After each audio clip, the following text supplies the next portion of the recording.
everybody, how's it going? Another mindful message. Um, let's talk about what we really should be focusing on instead of what we actually do focus on.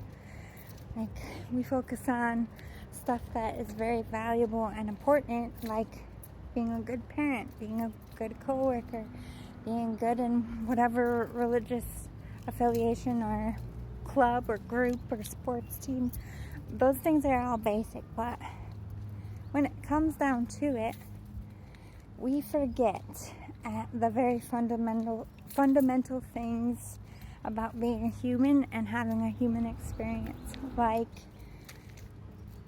we focus on having enough money for things, and I know that the whole world has programmed us to only think about money as security, but at the end of the day, the only real security you have is your knowledge, your self-control, and your ability to adapt.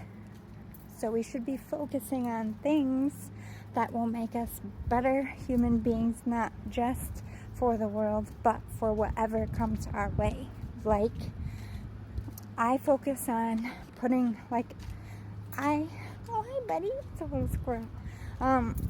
I pretend my life is a toolbox. So every time I learn a different trade or a different job or a different skill, I'm adding to my toolbox. That's only going to help me experience life. So if I pick up and I move to a different city, I move to a different state, I have a bunch of work experience. I can really get a job anywhere with wherever I wind up, because I have serving skills, I have cleaning skills, I have management skills, I have factory skills, I have computer skills. Like, I just have multitasked in learning important shit so that I can go anywhere in the world. That's what we should be focusing on, filling our tool shed or toolbox with useful things so that wherever we go, we'll be okay. And it's not just talking about like job skills, it's life skills too. Like, how do you process when somebody dies? How do you process when you're grieving or you're trying to overcome something that is very devastating, either done to you by a choice or just a life circumstance? How do you get up from that? And that takes experience and knowing yourself, and also studying psychology and taking the time to understand grief and the stages of it. Like that, I've lost a lot of people. I'm no stranger to death. I'm also a psychic medium. So I've kind of walked between both worlds all of my life, but basically understanding the steps of grief can really help you whether you experience death or not, because there's different levels of grief, right? When you lose a friend, you still grieve even though they're not dead. You lose a job that you really loved, you grieve it even though it's not gone. You get sick and you're grieving your vibrant life even though you're still here. So grief isn't just constituted as when somebody dies. I strongly suggest that you read a book about it, that you do some research, and you understand yourself in that research. By that I mean, I know how I grieve. I'm a writer. I would rather write my feelings than saying it. So when they say talk about it, it's easier for me to write it and read it. It helps me process. I can just allow myself to write things out and think about it, and I read it out loud to myself, and it makes me realize even in myself what I was missing. So understanding how you learn things, like I learn from doing and watching better than reading. Knowing how I learn helps me learn faster. Knowing how I process emotional things helps me overcome. The reason why I've overcome so much isn't because I am this giant, enormous titan of a person, although I am a titan. We all are if we sharpen our tools. But it's because I can adapt to anything thrown at me because I know myself. I understood my own psychology. And you can go to psychologists and you can talk to shrinks, I feel like that's very helpful. But the whole point of going to a shrink is to understand that very process and how you cope. They are a coping director. They help you realize what's happening to you, how to process it in a healthy way, and continue to do that throughout your life.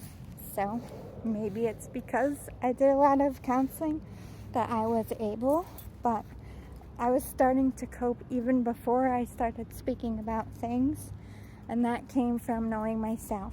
I was a very quick learner as a kid. I had very good grades from an early age because I understood the concept of my learning. Even before I was diagnosed with dyslexia and they realized I couldn't read or write, I was just drawing pictures.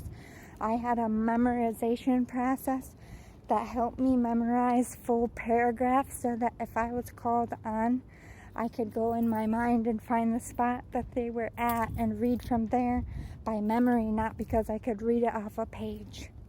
I was using a skill that I had already learned to fine-tune to mask something that I was deeply ashamed of. By learning our coping, you have to learn your triggers and learn how you react to things. I'm very much a hermit, so when you go through traumatic stuff, I pull into myself. I become more of an introvert. I know this about myself, so I push myself out of introvertness. That helps you get through anything. Those are the things that you should be focusing on. How can I go anywhere and be okay? But you should also be focusing on like fundamental things, which I've been working on. Not that I'm like Miss Doom and Gloom, but I've been focusing on trying to learn how to make a solar panel from batteries and stuff that you can find lying around, because God forbid, what if something did happen? I will be able to have power for things, whether that be power for vanity or a ventilator for somebody who needs it, you know. But I also want to learn how to clean water. I want to get supplies that will help me drink clean water from any water I find. I want to learn how to grow food. I want to learn how to hunt and fish so that if the world were to stop tomorrow, I would be okay.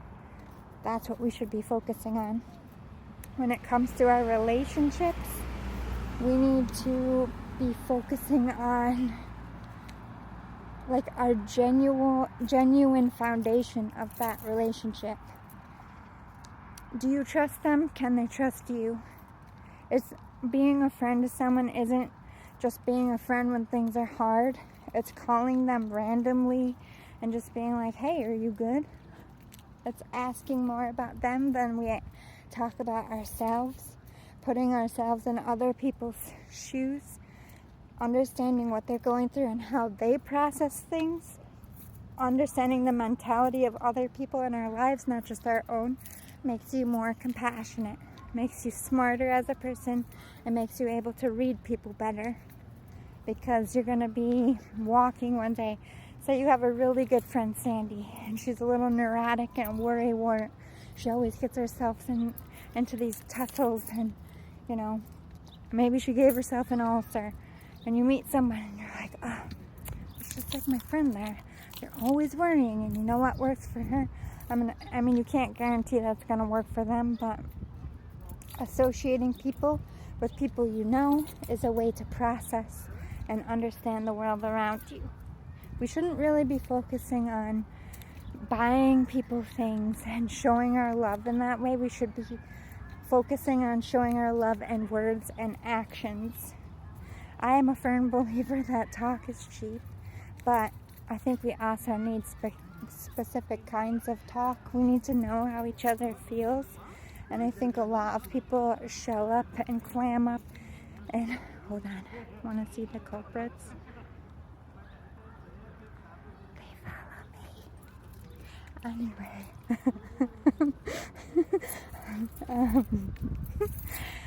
I hope this is helpful. I just want you to focus on really expressing your love in words and not gifts, and sharpening all your tools in your box. and just being better.